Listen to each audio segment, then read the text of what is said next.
Bears fans YouTube, welcome back to another episode of Bears Fans Talk. It is a victory podcast for the first time in how long? You're looking that up right now. Yeah, dude. Johnny CMD here as always with the main event, Kevin Haggerty. And Kevin, when was the last time that we rang this bell? It has been, so right before the bye it would have been, Yeah. it would have been what, week? That was London. Yeah, week 8? I want to say 7? before that. So that was their sixth game of Oh the yeah, because we're 4-2. They were 4-2. Gosh, So yeah. that was week 6. Week 6 was the last And I time. believe that was October. It was a long time ago. Last time we ran the bell. So let's savor this one. So for those of you new here, We were ringing the bell with every win.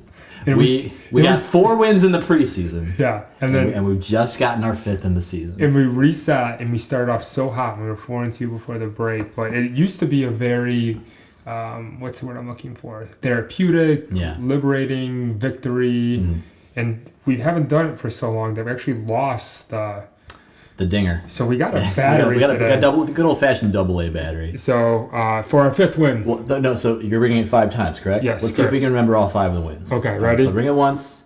Tennessee. Tennessee, yeah. Yeah. Number 2 was. Who was 2?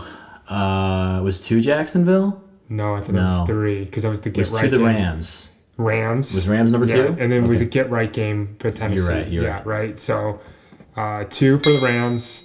3. That was Jacksonville. No. No, because we went over to London for Jacksonville.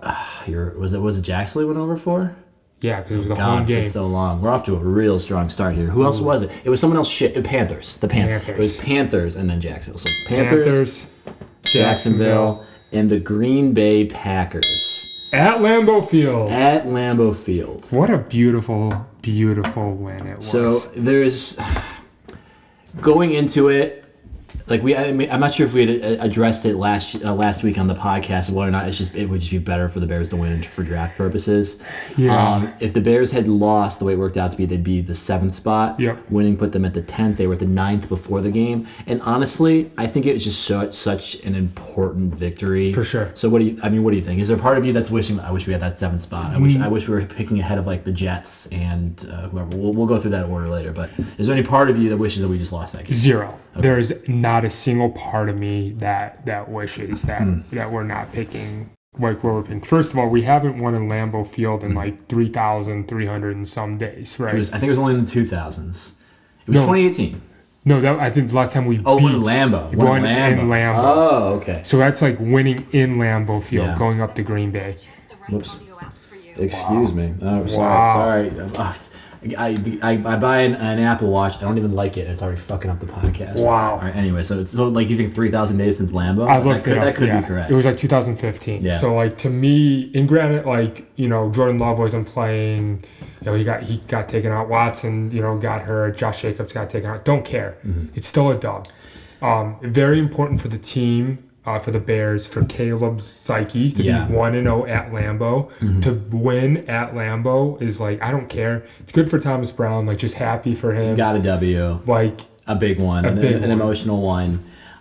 There's 0 part of me that wishes were. And at that point, like, these first round picks, it seems like you hit and you don't hit. Yeah. Like, it doesn't matter right now. Let the teams in front of us get the opportunity to make a mistake. Yeah. And hopefully we can read from it. Whatever, dude. I think the most important thing that this victory gives us is Caleb Williams is now not going into next season riding an 11-game losing streak. Momentum. And then I could already hear all of like the storylines being like, when is Caleb going to get his next win? It's been X amount of days since Caleb Williams has had a win. Like we are no longer shielding that narrative, that ugly 10-game losing streak, the 11-game losing streak against the Packers, how long has it been since we won on the road on Sunday?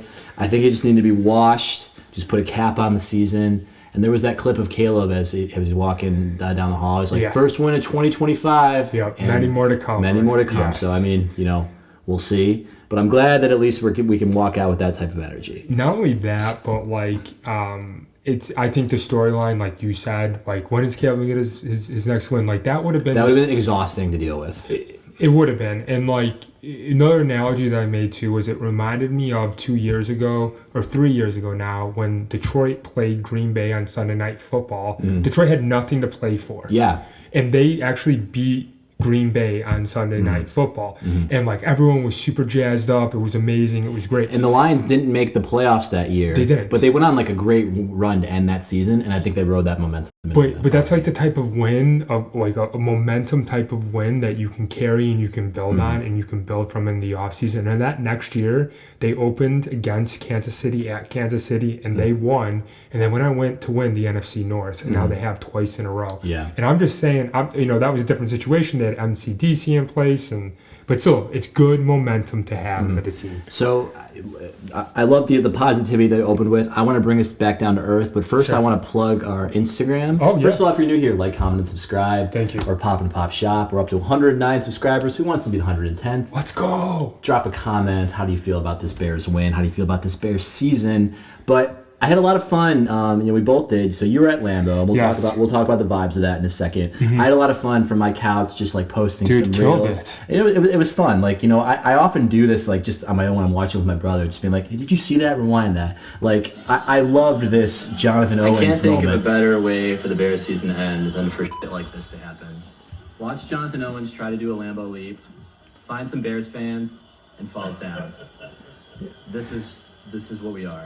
And this is like kind of like the try again. At least he knew not to try again. And this was kind of the attitude that I approached. We were winning for almost the entirety of this game. Almost but I was so cynical. Yeah. Like, I'm like, we still look like shit. Yeah. Our first touchdown was this, the punt return. The punt return was awesome. It was amazing. Like, it's a great play. The Bears have tried that again. They actually had one like that called back a couple of years ago against the Packers. That was really devastating. It felt like when watching that play, so it was in the stadium, it almost felt like everyone else stopped playing. Yeah. Like, because like you saw like I forgot who was. I think DJ Moore was like returning it back there, like, and he faked it, and like everyone kind of crowded around him. Was it DJ? I do feel like I heard them say that. And then Blackwell was just streaking up the sideline with his arms up in the air, and everyone was just kind of like looking around like what's happening? Yeah, and I was like, wait, what? They're fucking going. But that was the way that we were going to need to win this game. Yeah, it was ugly. We also had like a fumble recovery. Yep. So all of our touchdowns were working with short fields. The longest drive for a touchdown we had was 60 some odd yards. Caleb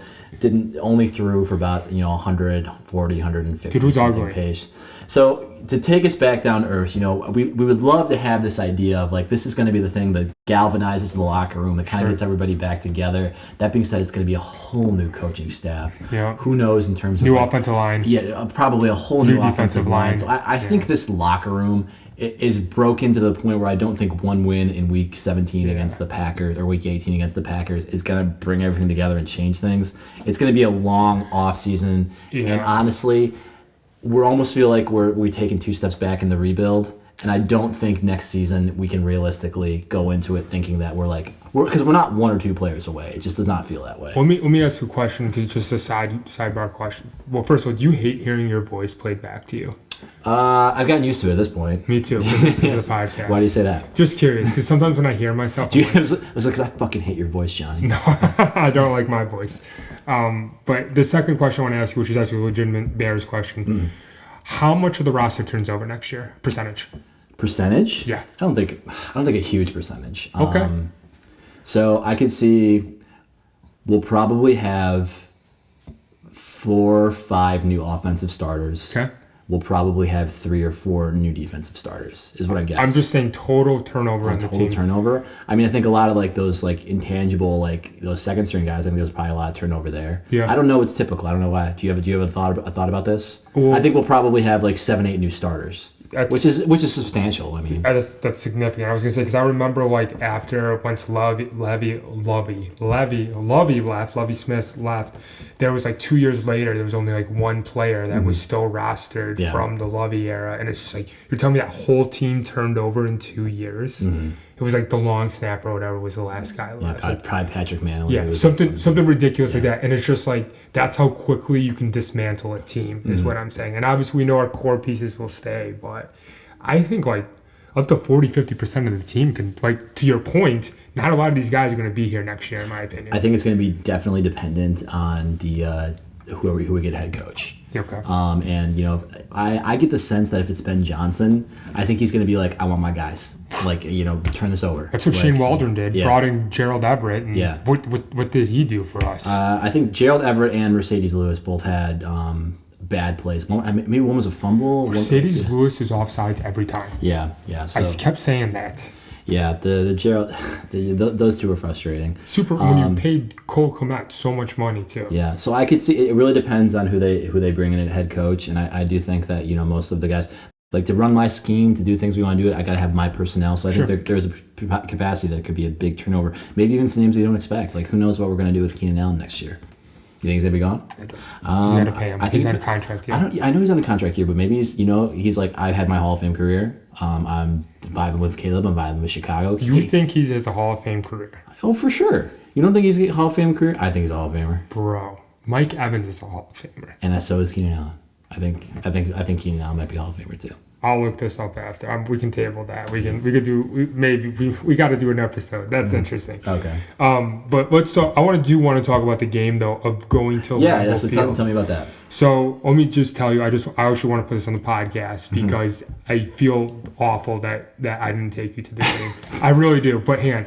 I feel extra awful that they actually won the game because I thought they had no chance of winning that game. I mean, I don't think you need to feel awful. But I did though, because it just like upset me inside as a friend and shit. But whatever. So let me tell you a little bit about what cheap words that you can just put on the podcast here. Like, I feel super terrible that I didn't. Well, I did because you brought me to so many games. It's regardless of the point. All right. So let me tell you about Lambeau Field. That's very interesting. Lambeau Field is a definition of a pure football stadium. When you go to Soldier Field, like Bet Rivers is all over the fucking thing. There's advertisements all over the place. There are no advertisements. Really? Interesting. There's two jumbotrons, and like there is no other advertisements. There's no like ribbon around. Dude, it's beautiful from that standpoint. Okay, so that's my first takeaway that I loved about it. I've always liked the way it looks from the outside. I haven't been. It's cool. Second and third thing, the fans are diehards. They stood the entire game. Really? Interesting. The entire game. Okay. I like that. The other thing too, when the Packers are on offense, you can hear the cadence from Jordan Love. Just because it's so quiet. So quiet. Interesting. So quiet. When the Bears are on the field, you can't hear it. It is so freaking loud, and it's not even like known for being loud. But like what I'm saying though, because of that, these Packer fans, they are true, like green-blooded fans. Like they love their Packers. Which was really nice. Another nice thing too is every time, maybe this was wearing a Bears cap, but every time I went to a concession to get something, it was like always like an old woman from Wisconsin. She'd be like, "Welcome to Lambeau Field." Oh, really? Just like super kind and welcoming. Like, well, you know what? You're spending money in their state, and they like, yeah. I mean, it's like tourism. Like, you don't want to discourage tourism. So it was funny. We parked at like. They're a small market. They kind of need that, right? So that's actually funny. Again, so we parked in like a church parking lot, and they're like, "Oh, how much to park?" They're like 30. Which, by the way, it's got very big Wrigley vibes because you like drive through like literally a neighbor. It's not as nice as Wrigley. It's Green Bay. Yeah. But like you drive through and then all of a sudden there's this cathedral of a stadium. Yeah. But anyway, so we're parking this church parking lot. The guy's like $30 to park, whatever. I'm like, oh, even for Bears fans? He's like, oh, even for Bears fans, we love your money. Exactly. I mean, that's got to be the culture, right? Yeah. I mean, like they can't just get by the nature of people who live in Green Bay being fans. Yeah. Like I think you need like. And like it's a great stadium. They got to advertise, hey, we're a great stadium. Like it's a destination for people like want to go to. Like Dolphins. Oh, they're playing in Green Bay. Like I've always wanted to go to see Lambeau. Dude, it's Green Bay. Like I mean, I think that's got to be a thing that they do. I think we go up next year if it's not even for a Bears game. Yeah. But just like, dude, it's actually really cool. It'd be really nice to not go when it's 14 degrees. It was cold, dude. Whatever. Dude, it was cold. It's cold everywhere. Whatever. It was. Anyways, you can dress for it. I had very high praise for, because I've been to FedEx Field in Washington. Dude, that stadium's awful. Oh, yeah. Feels like a high school stadium. Oh yeah. Like this was an amazing experience. Would recommend. Yeah. So I mean, it was an ugly game. I mean, I'm looking couple numbers here. Caleb 21 for 29. Awful. It was just like so many screen passes and layups, and they didn't go down the field at all. Again, one touchdown, no interception. When he only sacked one time, that doesn't feel right. Hey, the screen passes were kind of a joke, because we were sitting around some other Bears fans and there's a Packers fan behind us, and I was like, they're long. What is it going to be? Yeah. Screenplay, and like every time. And the fact that we almost lost it because DJ fumbled it on his. That was right in front of us, like on our side of the field, and they ran it, and like I was like, what are we doing? Yeah, just run the damn ball. I was sick, like thinking about that was the way that we were going to lose, in that kind of way, like just like and think about and my mind immediately goes to the fact that we're going to have to fucking talk about this on the podcast and how we just blew it again. And in my mind, I probably would have rationalized it, being like, the Bears just wanted to lose. They told DJ Moore to drop the ball. That's the defense mechanism that I was already forming. So when I saw it live, like I didn't think it was a catch. I was hoping that we were going to get one of those BS calls. Yeah, but it was definitely a catch. It was definitely a catch. I saw. But so Packers, they kick a 55-yard field goal. And it was cold. It was cold. I was like, there's no way in this frozen ass ball this kicker's going to do it, but he did it. Can we go back to the 2-point conversion, which was the most ridiculous sequence of events? Yes. It was the most, Johnny, it was the most ridiculous sequence of events that I have ever seen in my life. I was just like, Thomas Brown, like, so basically the Bears decide to go for it, which is fine. I think that's a complete reason. Agreed. They don't get it, but there's a penalty. Yes. Half the distance of the goal, and then they decide to kick it. So it's now an easier 1 yard line. It's an easier play for you to make. Dude. And you decide that, no, that went so poorly that, we can't do it. Bro, it's like, when we saw that happen, like, live, I was like, are you kidding me? I was literally... It's embarrassing. Like, I was like, do they not understand they're at the 1 yard line now? Like, they're closer than they were to begin. It just says to me, like, oh, our offense can't do this. We can't, We clearly can't get this 1 yard. That's exactly what we said. It's embarrassing. It ended up being irrelevant. No, it would have been, because that field goal that they kicked, it would have been a tie game. Yeah, but then the Packers would not have gone for it, because the Packers went for 2 and didn't get it. And they would they would not have done that. Fine. So it ended up being irrelevant. Right, I forgot the Jordan Love play. Yes. But anyway, the most consequential moment, Caleb Williams gets his first game-winning drive. Did I not call that? You did. I fucking called it. You did. I said it was Caleb's coming out party. And I wish I would have looked up before the podcast, because there have been how many opportunities where Caleb had completed a game-winning drive. Yes. Washington was one. Detroit. What did they get there for Detroit? Well, that's when they ran out of time. Yeah. So I mean, but like that was an opportunity. It was close. They probably should have. But what was the game? What game did we go into overtime? Packers. Yeah, we went into overtime. Oh, was that the first Vikings? Yeah, the first Vikings game. Yeah. Dude. And it felt like that should have gotten there. And so the Packers, that was the block kick. So that should have been. The block kick. The block kick against the Packers. Yes. So anyway, like it was looking bad. That terrible horse collar, tackle. That was a horse collar. Are you saying that it wasn't? So they gave us so the replays in Lambeau were actually horrifically awful. Like, I could tell live watching it. That it was on the other side of the field. It was a horse collar. It was the correct call. 15 yards. Definitely bailed us out. Caleb threw a dot. I think it was to DJ Moore. I can't believe they spiked it. The fact that they were able to pull that off. We were watching. I was like, no way. So un-Bears-like. I know. They were ready to go. I know. I was like, as soon as he caught that ball, I'm like, game over. But they were ready to go. The refs didn't fuck around. I know. It felt great. And then they execute. Santos hits the field goal. Like there were so many things that needed to go right for that, and like down to like completing the pass, to spiking the ball, to getting the team out there, and then kicking the field goal. Like that's what winning teams do, Johnny. Yes. Like that was like Chiefs-esque. Yes. Okay, that's something that Chiefs do. And then it was also just like stuff like that. Some timely turnovers, that special teams play. Those were the things that were missing throughout those years. Those one or two plays that really flipped the coin from a win to a loss that we just did not have at any point. When the ball bounces your way, that's the definition of it. When you have aspects from all three of your team, right? You get offense, defense, and special teams. Everyone's contributing. And then sometimes just shit luck. I guess to an extent it's execution. And that's why Eberflus got fired, because it just seems like the execution just was not there. Yeah. You can call it bad luck, execution, who knows, but... it was good though. It was unbelievable. I was in awe when it was a cool thing to see. I'm sure it was a cool thing to see live. I couldn't believe it, dude. I before the game I did these tier bets. Yeah. So when you're on 94, you get out of Illinois like pretty quick. Yeah. Like I didn't realize all of a sudden I was like, oh shit, you can't bet anymore. Yeah. I'm already in Wisconsin. So anyway, so I did the tier bet for Johnny. So I did $50. I did Bears plus 18. Yeah. Then I did Then I did $30 plus Bears plus 9.5. Yeah. Which was like the line, and then I did $20 money line. Yep, so you hit all three. But it was also like the money line bet was just like. You thought that was gonna be like a sunk cost. Yeah. I thought it was gonna be like I was hoping to cover the other two with that, right? Like break even, but like I got really lucky, man. I was really happy. Yeah, it was very exciting. Other things to talk about in this game, Jordan Love got hurt. Yeah. They said hand, and then I heard elbow. So. Basically, what it looks like, I think it was in the throwing motion, hit his elbow. I think he hit his funny bone.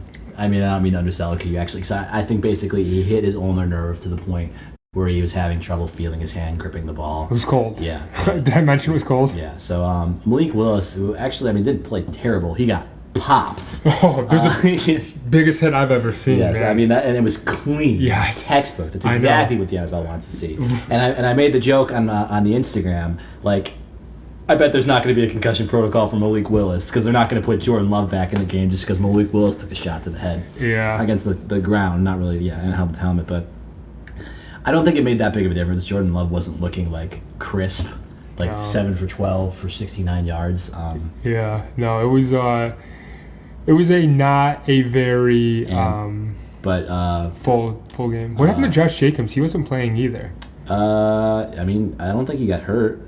He definitely stopped carrying the ball. You're right. It was all Emmanuel Wilson. Interesting. So I don't know what happened there. I think they kind of started resting people. Maybe. Yeah. Well, I'm not gonna lie. It could be a possibility. But Emmanuel Wilson's still 14 for 73. Dude, when he ripped off that touchdown, I was literally ready to just classic Bears. And then what's his first name? Watson. Not Deshaun Watson. Is it Christian Watson? Christian Watson, tore his ACL. He looked like he was in tears as they were cutting him off. Yeah. The announcer on the live broadcast, I think because he was already dealing with some injuries, they were saying they probably shouldn't be playing Christian Watson right now. It's probably not worth it. And sucks. Who did the game? Oh God, not one of the big. Not one of the. It was. I mean, It wasn't Greg Olsen. Okay. It wasn't Tom Brady. So I don't know. So yeah, that's anything else to say about that game? I just honestly, draft position doesn't matter. Hopefully, some positive momentum. Mm-hmm. I think we covered the big bases there, and I've seen Caleb now a couple times in person, and it's just interesting watching him on the sideline, when he's warming up, at halftime, I saw him after just throwing the ball before, so it's him, Bajan, and a dude catching the ball. Dude, he can just zip the ball. Yeah. He throws it so damn fast. Yeah. And when we talked about before, maybe he needs to learn to take something off of it. Dude, it's unbelievable how fast he can throw the ball. So you sent me this link, and I think you were hoping that it was going to look a little bit better than it was. So this is Jaden Daniels versus Caleb Williams' numbers. So the way I was thinking about doing it was doing a blind, and being who's who, and because the numbers that I saw were just the passing numbers, and when you look at the passing, you can cover up that right there. Yeah. You look at the passing numbers, they're almost very comparable. So Jaden Daniels, Caleb has thrown the ball 82 more times, and Jaden still. I don't think this looks as good as you want it to. But it's not as bad as egregious, I guess you can say. So Jaden has 5 more touchdowns. That's not nothing. And the 7.4 yards per attempt compared to 7.3. Fine. Obviously the sacks. But then the biggest thing is Jaden. Well, the interceptions, the 6 interceptions. That's pretty impressive for a rookie. Yeah, Caleb took care of the ball. He did. Is it fumbles on here? I wonder. No, it doesn't look like it. Yeah. Maybe. No. Where it goes awry here is the rushing yards. So Jaden Daniels rushed for 891 yards this year. Mm-hmm. That is. It's a lot.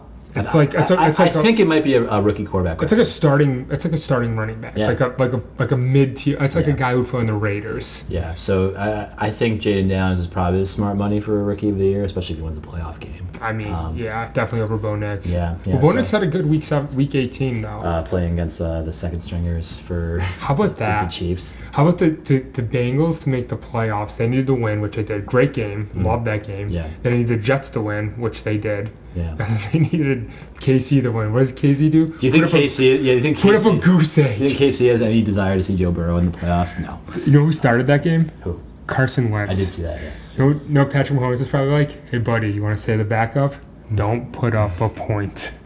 Yeah. You want the best job in all football? Because I never get hurt. All right, so that kind of brings us, we'll talk about the playoff picture, but first we have the draft order. Kind of surprising. It didn't feel like the Titans were on my radar as potential for the. Do you know why? Why? Because the Patriots won. Yeah, I mean, so like there was some movement towards the end there. Yeah. So the Patriots won and dropped to the 4th spot. So we got the Titans, we got the Browns, we got the Giants, we got the Patriots, Jags, Raiders, Jets, Panthers, Saints, Bears. Yeah. Crazy the Niners at 11. Yeah. So they gotta pay what's his name too. So what I'm looking at, basically this has like the team needs, and everyone's got edge on there. Panthers quarterback. Bryce Young. Had a good. He's good. I mean, I think they'll probably roll it back with him. I don't think they're going to draft a quarterback at the 8th spot unless they try to trade back. But like everyone seems to need an offensive tackle. Everyone seems to need an edge rusher. So I think this might be slim pickings for the Bears. I wouldn't be surprised if they trade up. If they see it, if there's like a Joe Alt in this draft, like a can't miss tackle. Yeah. I think the Bears. I would hope the Bears might try and trade up.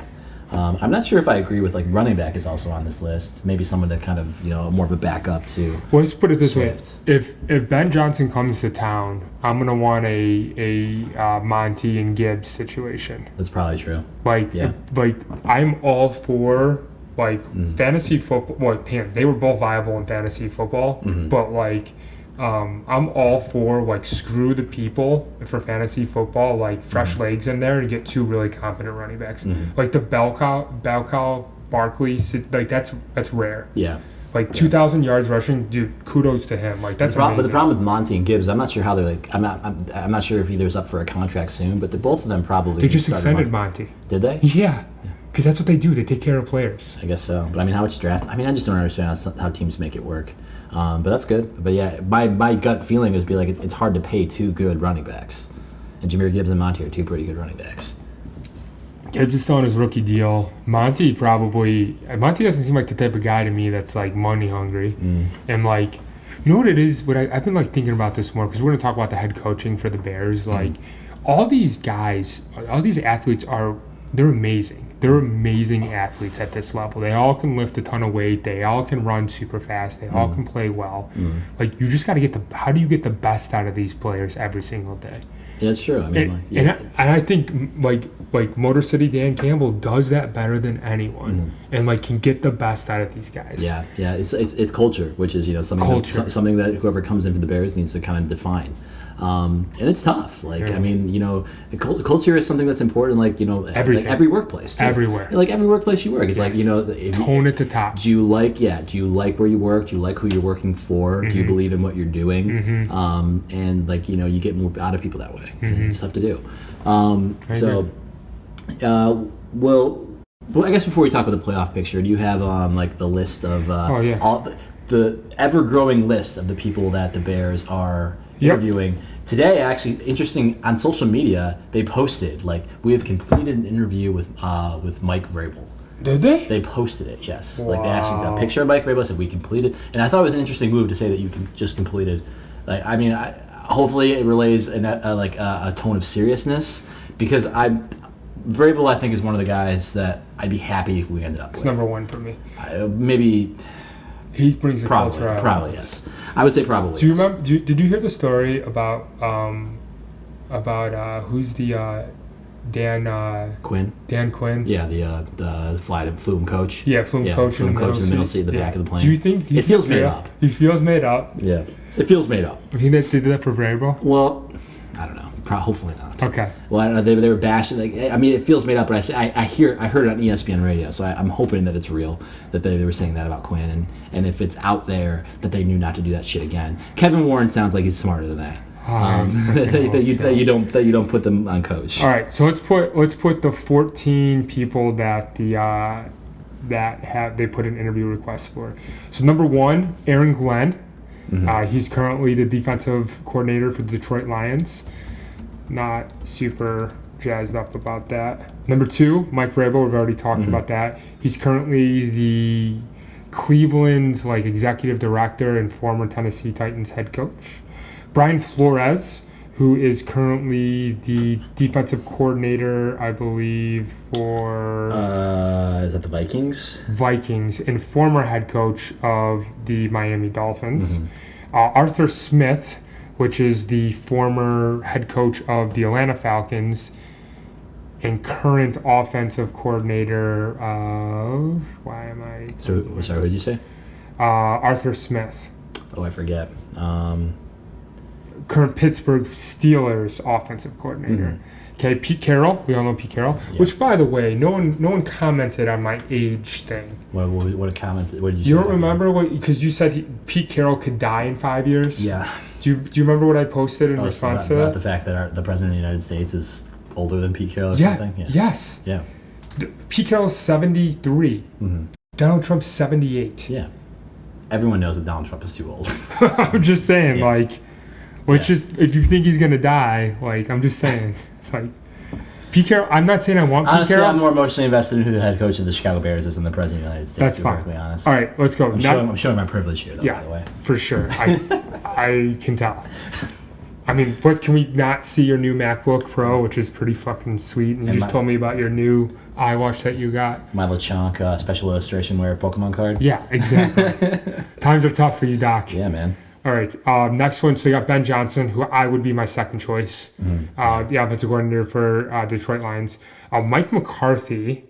So that got a lot of news time today. It did. Basically, the Bears requested, because I guess there's some limitations on what Mike McCarthy can do right now. Yep. Requested the Cowboys, can we interview him? And they said no. And that seems to mean to me that the Cowboys are probably going to try and retain Mike McCarthy. Which is ridiculous. I don't think so.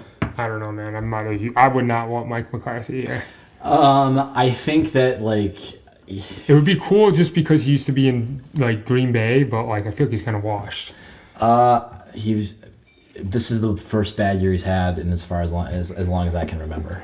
I think that it would be a very boring choice that he'd come to the Bears, and I don't think he would do well. Yeah, I don't think so. But I think it would be spun as hey, here's a proven guy who's familiar with the NFC North, and he's also someone who does not have a big personality that clashes with ownership, and I think that's where it might come down to. That being said, I think that I think Jerry Jones is probably going to keep him. Yeah, I think so too. Let's talk another couple names here. These are the less interesting names. Those are really the big ones. So there's a lot of less interesting names. Ready for them? Right, yes. Thomas Brown. We all know who Thomas Brown is. Anthony Weaver, who's a current defensive coordinator for the Miami Dolphins. Don't think they're that good. The defense. I've heard crap about that. Mike Khalifka. He is the New York Giants offensive coordinator. You know who I don't want any part of? Anyone who's been on the New York Giants. No. Like that poison. No, thank you. Drew Pensing. He's the Arizona Cardinals offensive coordinator. Not interested. Todd Monken. He's the Baltimore Ravens offensive coordinator. Would be interested in him. The who offensive coordinator? Todd Monken. Of who? Of Baltimore Ravens. Oh, okay, that makes sense. So I've heard interesting things that he basically, Jim Harbaugh was John Harbaugh? Is it John? Yeah. He was basically we're going to build an entire offense around you, Lamar. And they basically built that offense. And this guy was Todd was part of the architect of that. So would be interested in that to build a custom scheme around Caleb Williams. Could be interested there. You'd have to twist my arm a little bit, but I can get behind it. Yeah. David Shaw, the Broncos senior personnel executive and former Stanford coach. Matt Campbell, the Iowa State head coach. These are nobodies. Yeah. But these are other names that I actually want to bring up to you. Other people are interviewing that I don't see. First, Joe Brady. Yeah. I wanted to see him. He's the Bills offensive coordinator. Yeah. Interested in that name. Another name that I'd be interested in hearing would be John Gruden, current Barstool analyst.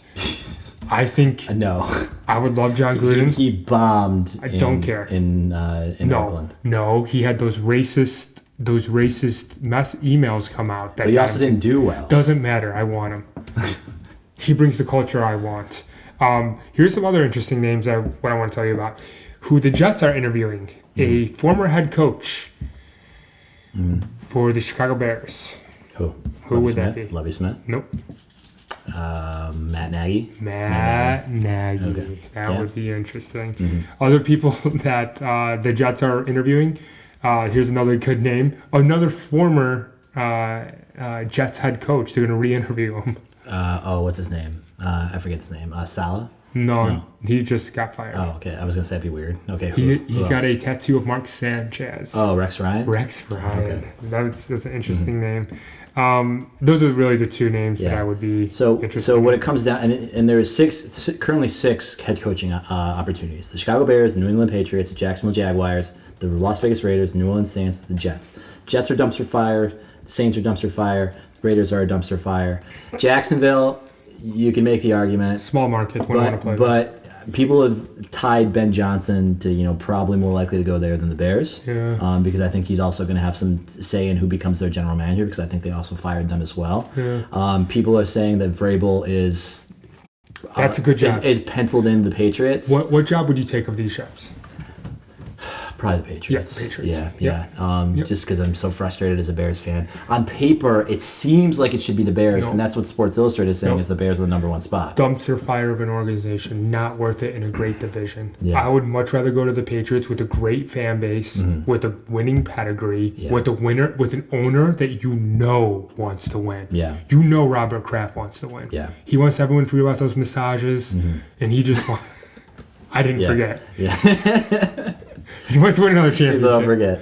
And they got Drake May, who's pretty damn good. And that's another thing is Trevor Lawrence is off at times, but I still think is a good quarterback. Yeah. I think if you've got a quarterback, which these top three things do, it makes things a little bit simpler, a little bit safer, because then you have some luxury. And the other thing is the Bears have draft space, they have draft capital, or they have cap space and draft capital, which I think could be, if you're a coach who wants to come in and install their personnel, I think that gives you some flexibility to do that. So you can make that argument.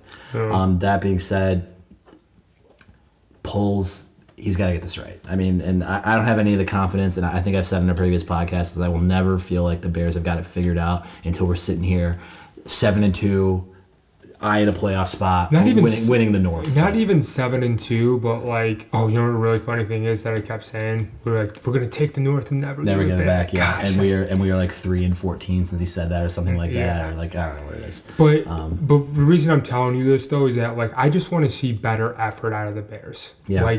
Just overall, because it's not going to happen in one season. MCDC, Dan Campbell took a couple seasons to get to right that ship. Yeah. And I understand that, but you got to get the boys to believe. Yeah. You got to get them going in the right direction and see improvement. Yeah, and we didn't see that last year, but there were moments where we saw it last year, which is why I was willing. I mean, we both wanted Eberflus fired. That was the official stance of this podcast. Yes. But it seemed like they played for him down the stretch to the point where we were on the hunt. We won some games. We had a good little winning streak at home. Yeah. So it felt like Tyson Bagent, baby. The team didn't give up. It seemed like they still cared, and that's what we saw, but we did not see it this year, and that's why Eberflus eventually got fired.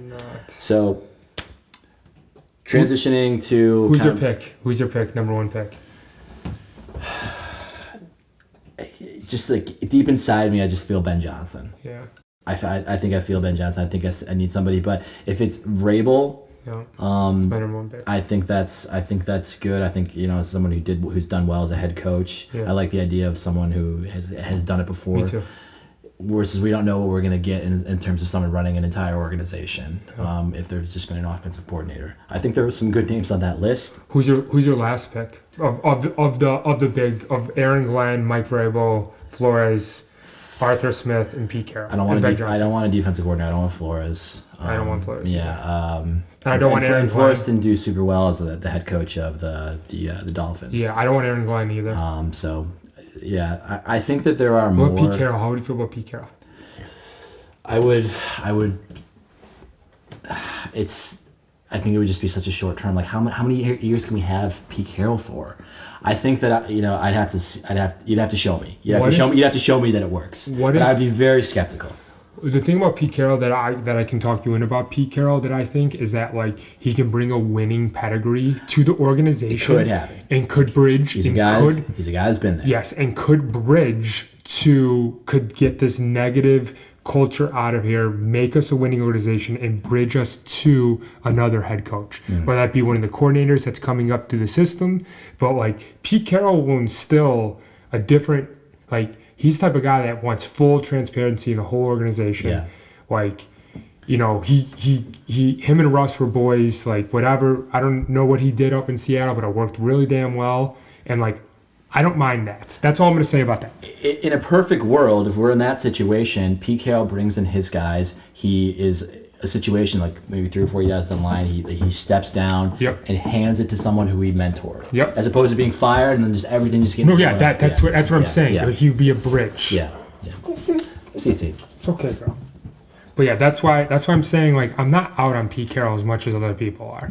Like I'm okay with Pete. I wouldn't be like protesting at Hallis Hall. Yeah. I'm just hoping that it's something that feels like it makes sense. Now, if they have a dark horse candidate, one of these like lower guys, I'm actually gonna be a little bit upset. Yeah. Like there's a lot of good candidates out here. So there's like 1, 2, 3, 4, 5, 6 candidates and 6 head coaching jobs out there. There's probably more reasonable candidates than there are spots, and I just hope the Bears don't end up at the bottom of that tier. Yeah. I hope that people are saying that it could be the best position. I hope they spend the money, they make real good effort, good like honest attempts to get Ben Johnson, Mike Vrabel, the 1A, 1B guy in my mind. But we'll see. And the last thing I'm going to bring up on this, and I promise we can move on. 14 people interviewing for one position. Does that seem a little overkill? I'm actually glad that you brought this up. So here's what I will say. My first thought was just like, what are we doing? Like that's too much. It's muddying the water. It's diluting things. Like how could you be focusing on this many people? Have you not thought about who you want? Are you this unsure that you're not going to be able to get the guy that you do want? You're literally. So that's where my mind went. Yes. But here's what I will say.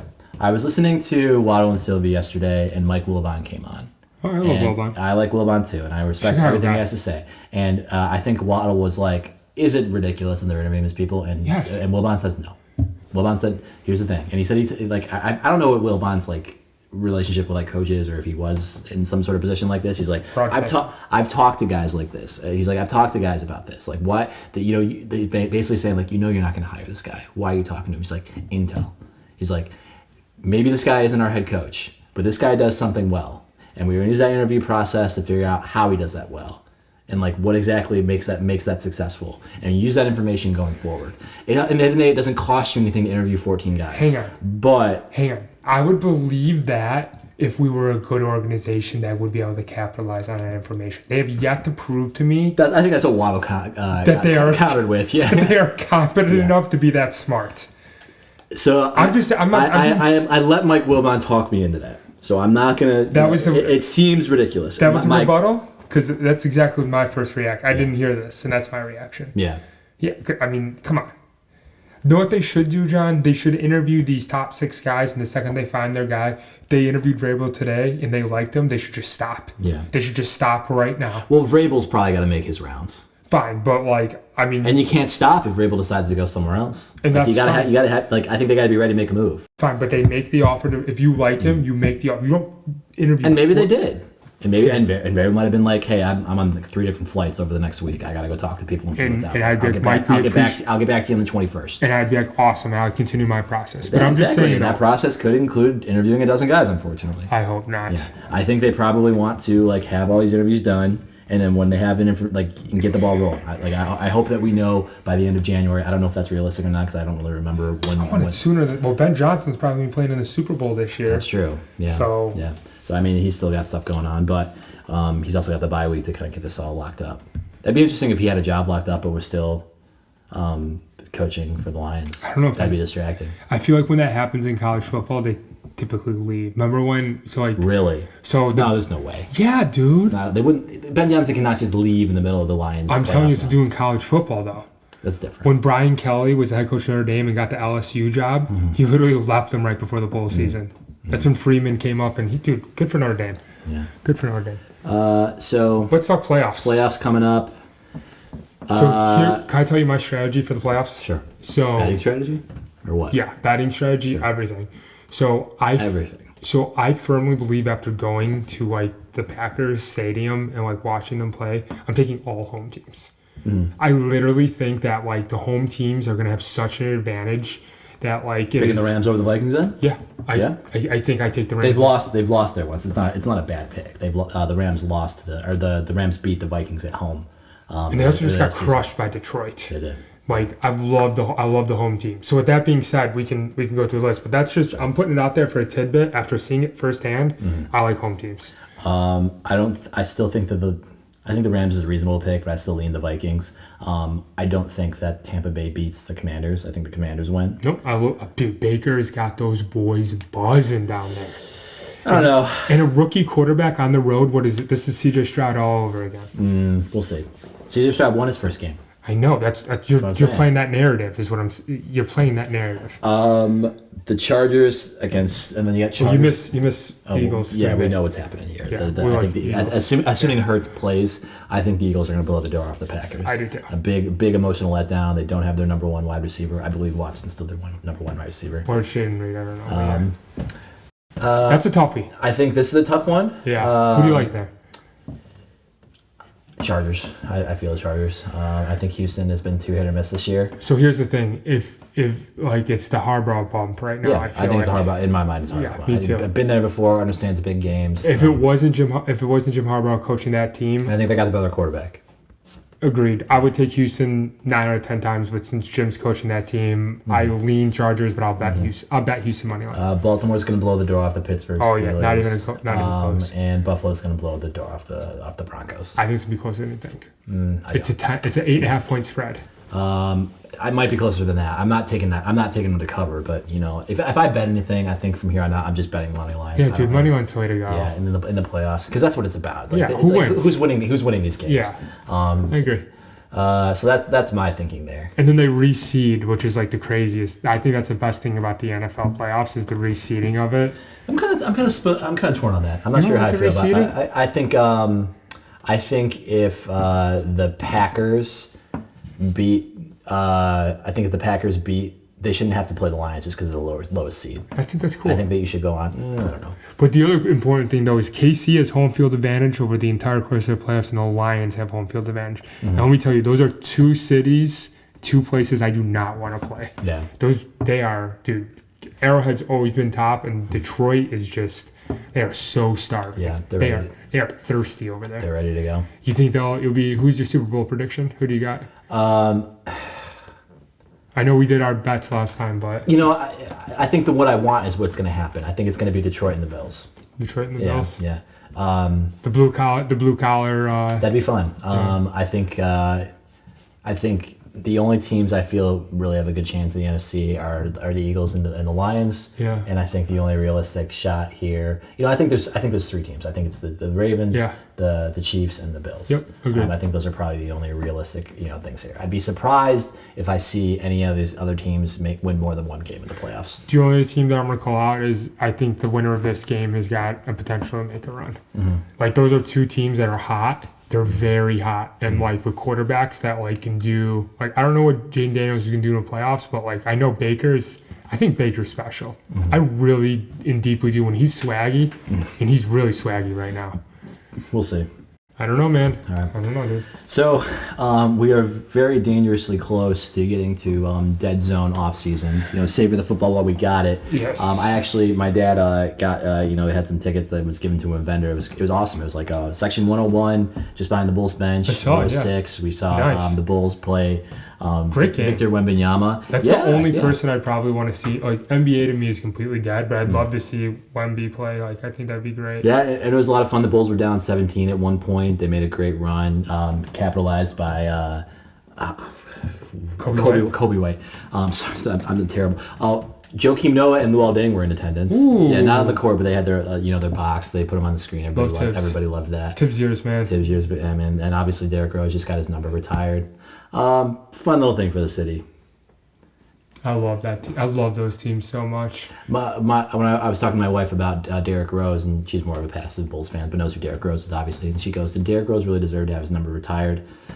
And I think it's a fair statement, but I'm leaning yes. The fact that he's from Chicago, the fact those years meant so much, like everyone was so interested in what was going on. The heartbreak, I will forever remember the image of Tom Thibodeau running to Derrick Rose on the sideline after he tore his ACL. We talked about that moment, yeah. Like that's the one sports thing that I would take back in Chicago Bears history would be him not tearing his ACL. I think that's the one thing I still feel when I see like the sadness. I mean, even the double doink, I don't think it hurts me as much when I think about it. So like maybe that's the time of the life I was so much potential. So yeah, so much. Yeah. Here's what I will say though too is that like, did he have the right to have his jersey retired, or is it a function of the Bulls just being so mediocre that they need something? At least they had him there, unlike this Circle of Honor they did like last year. Oh where they honored like the last dance and Michael Jordan wasn't even there. Yeah, I know. He sent in a video. That was embarrassing. Here's what I'll say about the Bulls though is that they're such a like all of Chicago sports are so middling right now. Yeah. It just sucks. Yeah, it just really stinks. Something's got to change, man. I don't know. Maybe we need to start looking into like, burning incense, voodoo dolls. I don't know. Something needs to right the wrong that's going on in the city right now. Maybe we'll talk about that in the off season. Some sort of like black magic that we can perform to get the ship righted. Here's the thing I want to mention too. My son got his first W. That's true. Bo is now 1 in 9. 1 in 9. As a that's a big hole to dig yourself out. It's all right. It's all right. All right, but congrats to Bo in that case. Then. How about and then the other thing I want to mention, did you posted the TikTok, Caleb? Yeah. And I was like, no one's gonna get that, but I didn't need to. You get the idea. Like TikTok, time's running out. Yeah, but you spelled it like TikTok, like the app. which isn't exactly. I was thinking more like TikTok, like Kesha. Like, oh, TikTok on the clock. Yeah. Yeah, I guess. Yeah. That's what I like. Kesha, when that song was big. When, yeah, that's fair. When the original TikTok brat came. Yeah. Plug, follow us on Instagram if you know what we're talking about. Please like, comment, and subscribe. If you're still watching, you're a real one. We appreciate you. We have fun doing this. We do have fun doing this. Too much fun, probably. Yeah, yes. So, Kevin, any parting words as we head into playoff football? Bear season is at an end. Do you have anything last thing to say as we put a moratorium on the season? My wife was like, "I am so sick of football," and I was like, "Girl, we got 4 more weeks." I've never felt that way. I've never felt like they pounded it into us during the break. Mm-hmm. During like Christmas and New Year's. Yes. That is new of last year is like games were just more on. Every day it was football. Yeah. I love it. Yeah. But like 4 more weeks, guys. And the college football playoffs too. I know, yeah. Which haven't been as good, but I'm just saying these are some good matchups this weekend. Enjoy the football. Yeah. Playoff football is some of the best football you've ever seen. NFL playoff football is some of the best football. After that, we have to transition to hockey, which I wish the Blackhawks were good. I really, really do. We're actually going to a game later this month. Me and my wife are with D. Ward and Colbs. Nice, dude. Yeah, so that'll be fun. It's fun. First of all, the United Center is great. You see, that's the last thing I want to say is like the United Center is a quality location. Food's good there. It's interesting. It's fun. It's alive. Food's good. It's just like it was a Monday night. A Bills team that's not very good. Wembanyama is obviously a star. Wemby's a star, but they're a 500 team, and there wasn't a lot of San Antonio fans there. Like it's just alive. There's a lot of people there. Like the hype is still real. Basketball fans want to see like Wemby. Like if you're a fan of the game, you're a fan of him because there aren't many 7'4" guys popping tray bombs and blocking 7 shots. But I think the United Center is just like Wrigley. It's just like the house that Jordan built. People want to go and be a part of that and like go there and experience that. It's a quality place to be. It's easy to get to. We gotta boycott these teams. No more Wrigley.